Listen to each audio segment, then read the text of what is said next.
and there is no pain. Jesus can't heal no hurt. He cannot heal. For all things work according to the Master's holy will. So no matter what you're going through, remember God is only using you for this battle. It's not yours, it's the Lord's. There is no sadness Jesus can heal, and there is no sorrow that He cannot heal. For all things work according to the Master's holy will. So no matter what you're going through, remember God is only using you for this battle. It's not yours, it's the Lord's.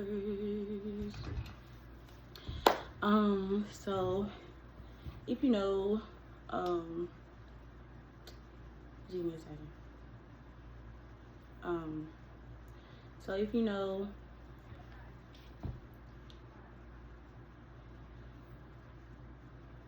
real things have been happening. I never thought that turning 30, this is what's happening in my life. You know what I'm saying? Like, losing the most important people in my life. People that have everything to do with my foundation, my upbringing, my beginning. You know,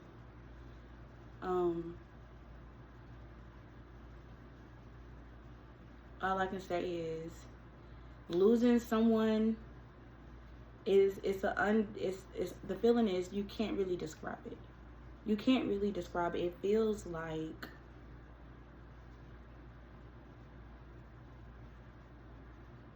it just feels like a new beginning, but also feels like I just find myself zoning out. Like, you know, what is the purpose of this life? You know, that's what I be thinking, like, you know, but God is the purpose of this life. The purpose of this life is to give life and keep it going. You know, I guess everybody have their time. I don't really show my emotions or wear my emotions on my sleeve. I'm really not that type of person.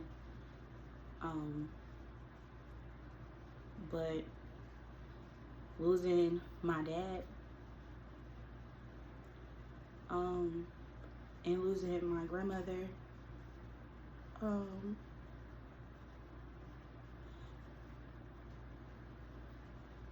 it just hurt. It hurt real bad. And then, you know, I can't help but think I got one parent left. So, you know, is that scary? That's scary a little bit too, right? Like, that's scary. So,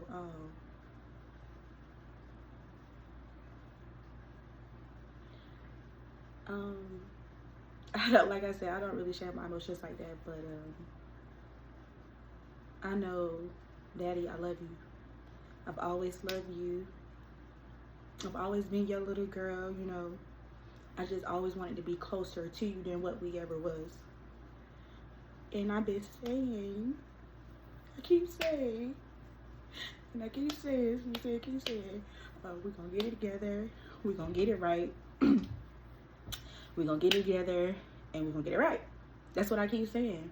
Thinking that we had time, thinking that I had time to get it right with you, you know what I'm saying?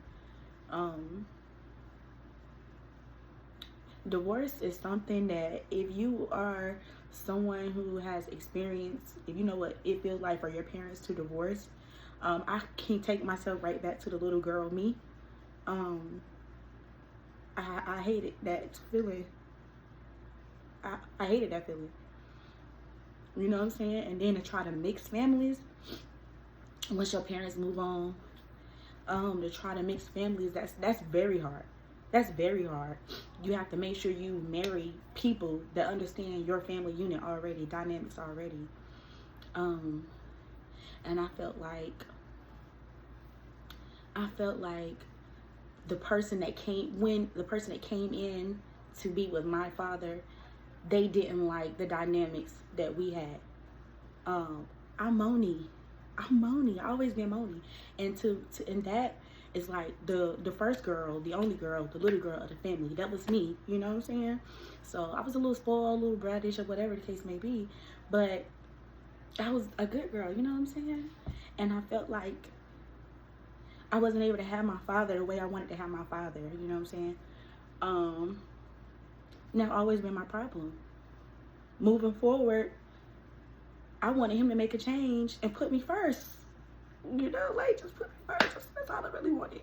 I let it go on too long. I'm really good at keeping a grudge. I'm very good at keeping a grudge. These last couple of years, my daddy texts me. He reaches out. He tells me he's watching me. And in my mind, in my brain, I'm going to make you wait. Or I'm going to make you feel second like I felt second. I regret it now. I regret it now. But I know my daddy loved me. And I love him. And my brothers, they're just like him. They spent too much time with him not to be just like him. And I look at them, and a lot of people around us look at them and be like, boy, y'all just like y'all daddy. Boy, you just like Lacey. You know, like, we all do that. So, but the saddest part is, like, I really had it in my mind and in my brain, because I'm literally speaking out loud. I'm going to get it right with my daddy. I'm ready to get it right with my daddy. And now I don't have the time to get it right with my daddy. You know? So it's just like, love on your people while they are here. Like, relationships like that, your parent, love on your parent. I got one parent left, and trust believe I'm behind her 10 toes down on anything and everything. Even more now. Even more now. I was just seeing my daddy smirk. But you know what? I'm still a little upset with him. Because now, like I said, I always wanted I just wanted more of him. But even now in the afterlife, I feel like him not setting that tone, not setting that standard.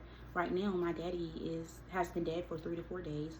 I don't know anything about his funeral stuff. I don't know anything. You know, nobody's reached out to me and my brothers to let us know anything. And that is awful. That is, who does that? You know what I'm saying? We spent a lifetime with that man. 4 children, a product of that. 3 of them got his full entire name. And for someone to not let his kids know where he would lay his head, where it is, or what's needed or what's not needed, we don't know anything. It's like they're trying to back erase the history that we have, and we have a huge history. Everybody knows about it. That is odd to me. But you know what? God knows what he's doing. You know, you can't, I'm not going to go after karma. I'm going to let karma does his job. I'm going to let karma does his work. And let my daddy rest in peace. And at the end of the day, I have my family. I have my family. And that's my brothers and my mom. And everybody that was around or have them share the memories of what happened, that was in the house with us, that was around with us, that was in the church with us. All of that. Nobody can take that. Nobody can take that from us. Nobody. You know what I'm saying? I'm gonna say this. When you get what you put in. Whatever you put in is what you're gonna get. And in other words, love on your people while they're here. Never allow somebody that's on the wayside try to keep you away from the people that you love. That was the biggest mistake that I've made. But you know, like I said, I know my dad loved me. He always be texting me, telling me he loved me and stuff like that. So I can't really get mad at it. I'm his sweet girl and everything, so I'll always be that. Nobody can take that from me. As a matter of fact, his blood runs through my veins. Nobody can take that from me either. So you can try to erase all you want to. You never will be able to. But the battle is not yours. It's the Lord's. There's a purpose in everything.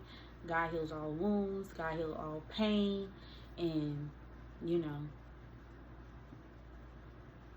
love and be loved. And I'm going to get through this. I'm going to get through this like I get through everything else. But, you know, grief is something. Grief is something. I always looked at it from other people like, dang, they having deaths back to back. Like, dang, they having back to back. And now, it's like that of it, like, twice. My grandma and then my dad. And Lord knows my grandmother was a huge piece of my life. These are like my everyday people. Y'all gotta understand when I tell y'all.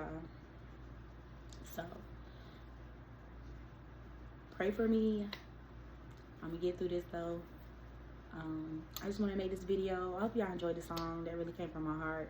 I was literally dreaming about that song. How you dream about a song? If I dream about a song, I'm gonna sing it. Okay? It's giving. Monet, this is a comfort song for you. Okay? This is a comfort song, so sing it. But yeah, I love y'all, and have a great day. Bye.